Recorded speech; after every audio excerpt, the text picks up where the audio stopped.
اس وقت جو عام آدمی کو سب سے زیادہ تکلیف دے رہی ہے وہ ہے مہنگائی، انفلیشن.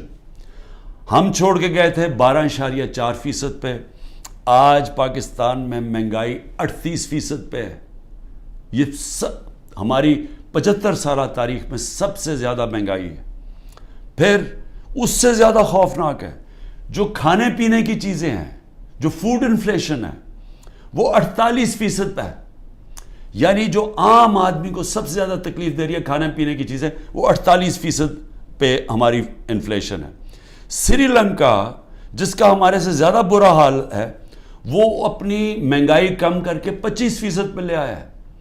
یاد رکھیں سری لنکا میں لوگ سڑکوں کے اوپر آ گئے تھے مہنگائی کی وجہ سے، آج وہ 25% پہ آ گئی ہے، جبکہ پاکستان کی مہنگائی 38% پہ پہنچ گئی ہے. اور پھر جو انٹرنیشنل جو قیمتیں جس کی وجہ سے ہمارے دور پہ مہنگائی لوگ کر رہے تھے، 30% کموڈٹی کی قیمت انٹرنیشنلی گری ہیں. یعنی تیل، جو انرجی پرائسز تھے، جو پام آئل تھا، یعنی جو ہم گھی منگواتے تھے، وہ آج آدھی قیمت پہ ہے. لیکن اوورآل 30% دنیا میں یہ جو چیزیں مہنگائی بڑھا رہی تھی وہ کم ہو گئی ہیں، اور پاکستان میں اب یہ بڑھتی جا رہی ہیں. اور پھر 2-3 اور چیزیں یہ ذرا آپ دیکھ لیں کہ ہمارے پاس کوئی اب روڈ میپ نہیں ہے کہ ہم نے $30 ارب جون 2024 تک واپس کرنا ہے. ہمارے پاس کوئی روڈ میپ نہیں ہے کہ ہم نے تقریباً 1 سال میں $30 ارب واپس کرنا ہے، کیونکہ ڈالر کی جو انکم ہے وہ تو کم ہوتی جا رہی ہے. اور پھر سارے ہمارے اس وقت کم ہو گئے. جو ہم نے ہمارا ریکارڈ ٹیکسز ہم نے اکٹھے کیے تھے، وہ ریکارڈ ٹیکسز بھی نیچے چلے گئے ہیں، اور ہماری جتنی بھی ٹارگٹس ہیں اس گورنمنٹ نے مس کر دی ہیں. جو اس وقت سود ہے وہ 21% ہے. تو انڈسٹری کیسے چلے گی؟ 21% سود پاکستان کی تاریخ میں سب سے زیادہ ہے. تو انڈسٹری کیسے چلے گی؟ اور پھر جو اس وقت سیل ہو رہی ہے ڈیزل کی، بجلی کی، سیمنٹ کی، وہ 20 سے 30% گر چکی ہے. اس کا مطلب بڑے طور پہ بے روزگاری آ رہی ہے، بے روزگاری آ چکی ہے. میں صرف اس کی آخر میں ڈاکٹر پاشا جو پاکستان میں سب سے بڑے اکانومسٹ مانے جاتے ہیں، بڑے نام ہیں ان کا، وہ کہہ رہے ہیں کہ 1 سال میں 10 کروڑ لوگ غربت کی لکیر سے نیچے گئے ہیں. اور وہ کہتے ہیں کہ 75 سالہ پاکستان کی تاریخ میں یہ سب سے برے حالات ہیں. تو میں اب پوچھتا ہوں کہ یہ لوگ جو کوشش ساری کی جا رہی ہے تحریک انصاف کو ہٹانے کی، وہ انہی لوگوں کو تو واپس لانے کی کوشش کی جا رہی ہے. یہ لوگ جو 1 سال کے اندر ملک کی معیشت تباہ کر دی ہے، میں یہ سمجھنے کی کوشش کر رہا ہوں کہ یہ پھر واپس آ کے، کیونکہ اگر تحریک انصاف کو ختم کریں گے تو یہی لوگ ہوں گے نا، اور ان تھوڑے سے اور لوگوں کو، ریلو کٹوں کو اکٹھا کر کے آپ کوئی اور پارٹی میں دھکیل کے ہمارے لوگ توڑ کے کر دیں گے.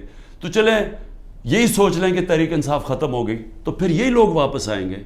میرا سوال یہ ہے کہ یہ لوگ آ کے پھر کیا کریں گے؟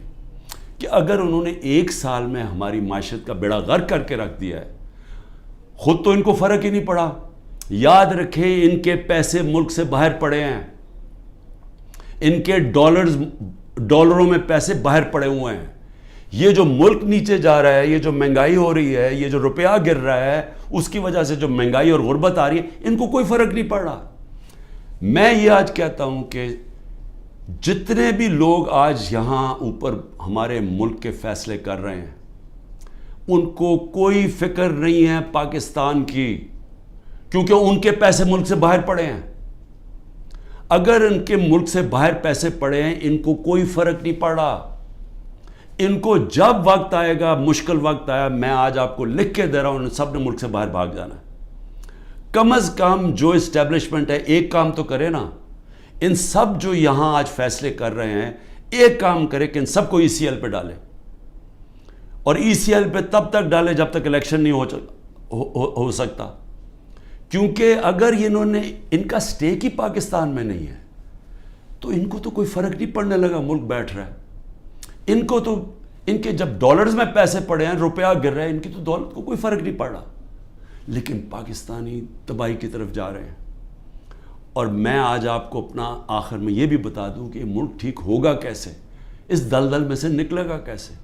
صرف ایک طرح نکلے گا کہ ہم اپنے اوورسیز پاکستانی 10 کروڑ باہر پاکستانی بیٹھا. میں پھر سے آپ کو بتا دوں کہ صرف امریکہ کے اندر جو 16,000 پاکستانی امریکن ڈاکٹرز ہیں, ان کی جو سالانہ ان کی جو ویلتھ ہے وہ $200 ارب ہے, صرف 16,000 کی. جو ٹاپ اس وقت 10 پاکستان کے بزنس مین ہیں امریکہ میں, ان کی ورتھ $25 ارب ہے.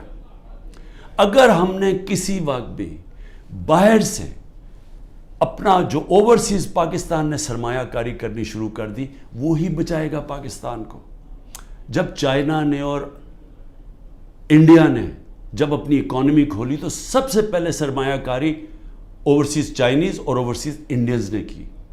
ہماری بھی جو سرمایہ کاری اور فیوچر ہے وہ شارٹ ٹرم میں اپنے اوورسیز پاکستانیز کے ہاتھ میں. وہ اوورسیز پاکستانی نہیں آئیں گے. یہ جو حرکتیں کی جا رہی ہیں وہ لوگ چھوڑ کے جا رہے ہیں, یہاں سے لوگ پیسہ باہر لے کے جا رہے ہیں. اس وقت جو ہمارے پروفیشنلز ہیں وہ چھوڑ کے جا رہے ہیں. قیمتی پروفیشنل جن کے اوپر سرمایہ کاری کر کے ان کو ٹریننگ دے کے جو جن کے پاس ہنر ہے ان کے لیے تو دروازے کھلے ہیں دنیا کے, وہ تو کہیں بھی جا سکتے ہیں دنیا میں. وہ جب وہ چھوڑ کے جا رہے ہیں, جب ہمارا سرمایہ ملک سے باہر جا رہا ہے, ڈالرز ملک سے باہر جا رہے ہیں, تو یہ ساری حرکتیں اور ہو اس وجہ سے ہے کہ اوپر تو پہلے چور مسلط کر دیے. مجھے بتائیں کون ملک سے باہر سے پیسہ لے کے آئے گا اوورسیز پاکستانی جب وہ دیکھے گا کہ شہباز شریف اور شریف خاندان اور زرداری خاندان ان کے پیسے باہر پڑے ہوئے ہیں. کون لے کے آئے گا پاکستان؟ جب ان کو اعتماد پاکستان کی اکانومی میں نہیں ہے تو وہ ان کو کیسے اعتماد آئے گا پاکستان کی اکانومی میں؟ تو کدھر سے آئے گا پیسہ؟ تو شارٹ ٹرم میں تو آنا ہے باہر سے اوورسیز پاکستانی کا پیسہ. اوورسیز پاکستانی پیسہ تب لے کے آئے گا جب رول آف لا قائم کریں گے, جو آج ختم کیا جا رہا ہے, جس کی قبر کھودی جا رہی ہے. جب تک جسٹس سسٹم میں ہمارے جسٹس سسٹم میں انویسٹر کو سرمایہ کار کو اعتماد نہیں ہوگا, پیسہ نہیں آنے لگا. اور جب تک اس ملک میں پیسہ نہیں آئے گا, اپنے ڈالرز نہیں آئیں گے. ہم یہ جو $30 ارب ہم نے ایک سال میں دینا ہے, ہم کدھر سے دیں گے؟ ہم تو اور ڈالرز لے رہے ہیں. ہم تو اس وقت IMF سے اور قرضے مانگ رہے ہیں. ہمارے پاس تو سکت ہی نہیں ہے پیسے دینے کی.